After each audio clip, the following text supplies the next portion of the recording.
Peggy 18.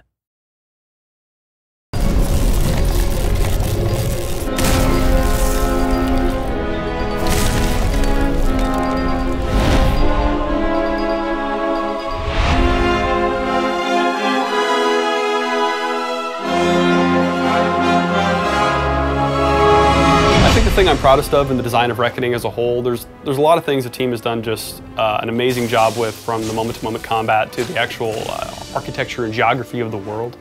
But I'm a real sucker for the Destiny system. The Destiny system came from a rejection of a very common convention in RPGs. We pick our class at the beginning of the game. You kind of start out and you choose from the get-go whether you want to be the warrior or the mage. You have to make these huge decisions up front before you know what you're doing. Like, you know, oh, I want to invest in strength, or do you? You're basing that decision on information you don't have. You're not sure how a rogue is going to play. Even if you're a seasoned RPG veteran, you're not sure how this class is going to play through the long play of the game. And so we wanted to sort of revisit that. Something we'd seen in some Eastern RPGs were the idea of a job system or title system where you get a title for having done certain things in the game. I've always been a huge fan of title systems. I like giving my character a title, and it's usually pretty meaningless. Sometimes it comes with a couple stats. We thought that was cool, but most of the examples that we looked at, they didn't do anything. It was purely just a title. That was the original inspiration, and then it kind of became more and more and more to the point that it kind of replaced the class system. Amalur, up until you are reborn in that pile of bodies, has been a deterministic world. It's been a world governed by fate. And you as a player break this whole thing down. And everywhere you go, everybody you interact with, they're all influenced by this suddenly not being deterministic anymore. These are strange times. Magic weaves itself in new patterns and change. You pick abilities from 3 different ability trees: might, finesse, and sorcery. And based on the distribution of your abilities in those trees, we unlock for you new destinies that you can apply to yourself. And those destinies are effectively a class. They come with buffs, they come with special abilities. You kind of start out your blank slate, and as you advance, you make decisions that are going to kind of cast you toward a mage, or cast you toward a rogue, or even a hybrid. There are 40 different destinies, starting with the Fateless one, and then of the ones you get after the Fateless one, they're divided up into 7 different types. And those basically come down to, if I focus on one of the ability trees, like Might, I'm saying, okay, put every single point in that, I want to be a fighter. I want to be the best fighter I can be. Well, early in the game, you unlock a destiny called Brawler that gives you some basic benefits to that style of play. If you keep on dumping points into Might and nothing else, then by the end of the game, you've unlocked higher and higher tiers of that sort of pure Might play style. Each of those is in and of itself a different destiny, but they're different ranks of the same style or type of destiny. However, if I start throwing points at other trees, like if I mix Might and Sorcery, I'm going to unlock hybrid destiny. So I'll get like a Might Sorcery Battle Mage, for instance. And those have different ranks. And different ranks sometimes just increase statistically, but every couple of ranks, generally speaking, they do something new. I think one of the best examples of that is Blink, right? If you mix any, if you have any destiny that has Mage in it, any sorcery destiny, you get Blink, which is a replacement for your standard roll. This Blink is like the warrior's dodge, but instead of moving across the terrain, your character actually teleports. You can use this teleport to do all sorts of cool things, like teleport through guys. But as you level that destiny up, you get, there's a poison blink, and there's like an ice blink.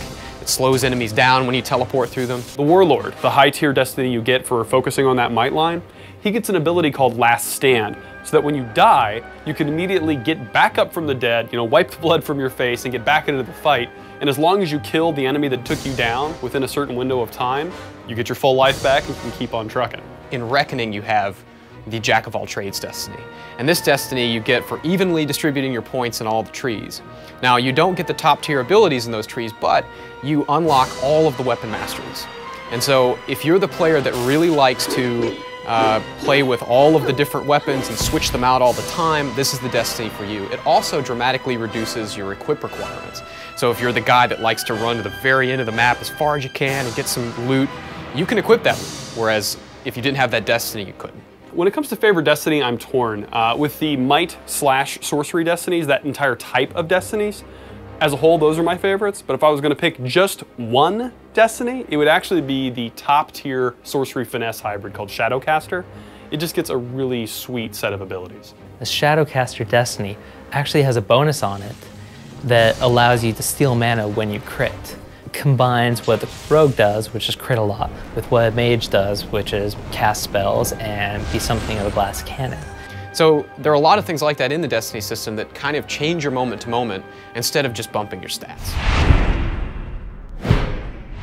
Twists of Fate are something of addendum to the Destiny system.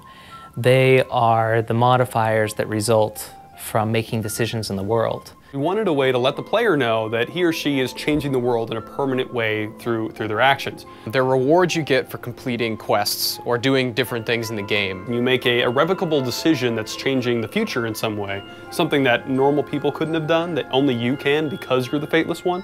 We give you a card, which is presented a lot like a Destiny card, called the Twist of Fate.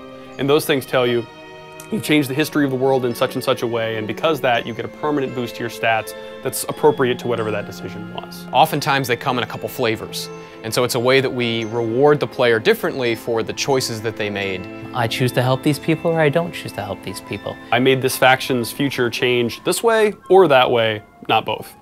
So both the bonuses and the twists themselves are exclusive in that case.